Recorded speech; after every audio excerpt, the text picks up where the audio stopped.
This week's reflection is based on Matthew 23, verses 1 to 12. Now, last week we talked about the greatest commandment, and Jesus said the greatest commandment is you shall love the Lord your God with all your heart, all your soul, all your mind. That, of course, is a commandment of attitude, not action. But, of course, the actions will come out of that attitude. But this section of Matthew's Gospel follows on where Jesus starts to really get stuck into the Pharisees. They were people who kept God's law meticulously, and they taught others how to keep the law. Now, that was their God-given duty, their God-given right to do that. The trouble is, they were not actually living it themselves. They loved the respect they were given. They loved to show off their pious ways. They didn't practice what they preached. And this is what angered Jesus. They were false, and so he called them hypocrites. Now, the meaning of the word hypocrite is one who plays a role. We can be very scathing of those Jewish leaders, but we need to be very careful that we don't fall into the same trap ourselves. Now, there's a strong desire in all of us to be liked, even to be admired by others. And so we all have layers. And the outer layer is what we project to the public, what we want the general public to see. There's probably a closer layer, more inner layer, where our really good friends can come. And then perhaps a real soulmate is allowed to get really, really close. But even that, sometimes we will keep something that we're hiding. We can be very sort of afraid sometimes that if someone really knew what I was like inside, they wouldn't like me. However, God doesn't look at these layers. He knows more about us than we know about ourselves. He sees right to the heart. The prophet Samuel was asked by God to go and anoint one of Jesse's sons as the new king. And so all Jesse's sons were paraded before him, and he saw the eldest, Eliab, and saw that he was very tall and very handsome, and he thought, oh, surely this is the one. But God said to him, no, do not consider his appearance or his height, for I have rejected him.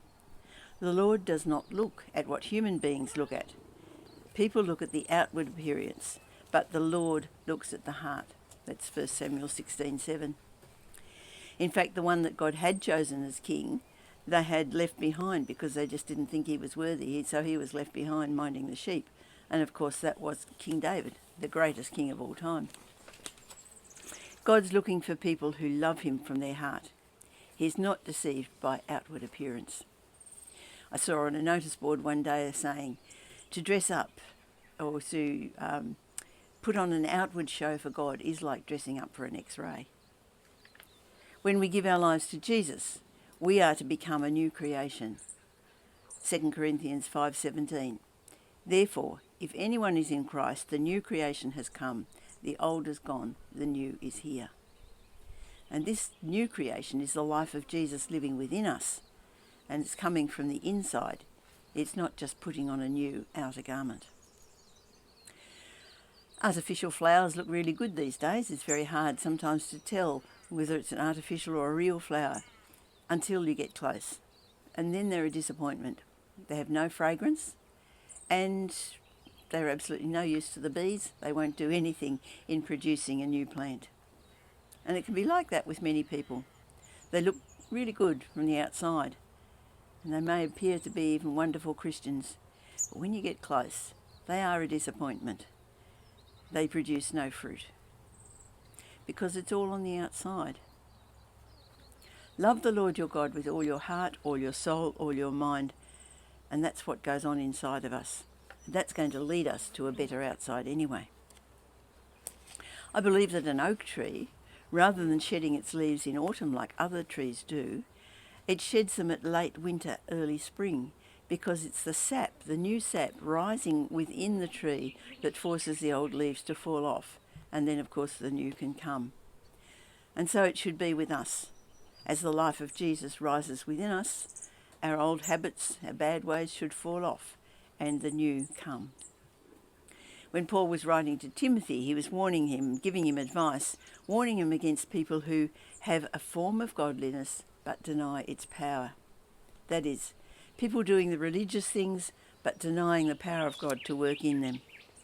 And Paul says to Timothy, keep away from these people because they will destroy the faith of true believers.